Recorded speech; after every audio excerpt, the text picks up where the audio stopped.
Bubba Wallace had the lead. Denny Hamlin had history waiting. Chase Elliott had nothing to lose. On September 28, 2025, at Kansas Speedway, their battle came down to the last corner, ending in a crash, a shocking win, and questions that still echo through the playoffs.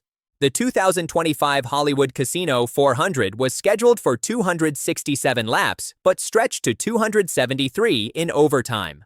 A sold-out crowd of over 70,000 watched one of the most dramatic finishes in Kansas history. Hamlin dominated early, leading 159 laps, sweeping both stages, and setting the fastest lap. His Toyota looked untouchable until lap 214, when he lost power steering. Fighting with only 10 to 20% control, Hamlin muscled the car for nearly 50 laps, calling it one of the hardest things I've ever had to do in a race car. Meanwhile, Bubba Wallace entered the race 27 points below the playoff cut line and needed a strong finish. His 23XI crew delivered flawless stops, and on lap 243, he took the lead from Christopher Bell. In the first overtime, Wallace cleared the field, but a crash involving Ryan Blaney, Kyle Larson, Ross Chastain, and Tyler Reddick brought out caution before the white flag. On the second restart, Wallace took the outside lane. Hamlin, battling his steering issue, dove low, and the two made contact. Wallace brushed the wall, Hamlin washed up the track, and Chase Elliott, who had surged from 8th, slipped past both on the bottom. Elliott edged Hamlin by 0.069 seconds, earning his third win of 2025 and delivering Chevrolet a critical playoff victory. Hamlin settled for second, Bell third, and Wallace fell to 5th. The fallout was immediate. Wallace flipped Hamlin off after the race, later calling him a dumbass and saying, "I don't care if he's my boss or not, we're going for the win." Hamlin admitted he might have chosen a different entry if he'd known their exact spacing, but defended his aggression. "I'm racing for the win and I definitely won't apologize."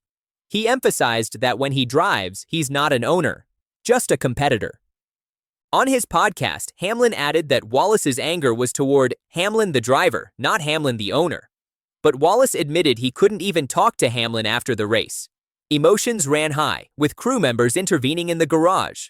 The playoff stakes shifted sharply. Hamlin left Kansas 48 points above the elimination line. Wallace, still 26 points below, faces a must-perform race at Charlotte's Roval. Elliott gained momentum and reinforced his reputation as a clutch closer. Analysts split on the incident. Dale Earnhardt Jr. praised Wallace for voicing frustration. Jeff Burton warned trust within 23XI may not heal quickly, while others argued Hamlin showed he races teammates as hard as anyone.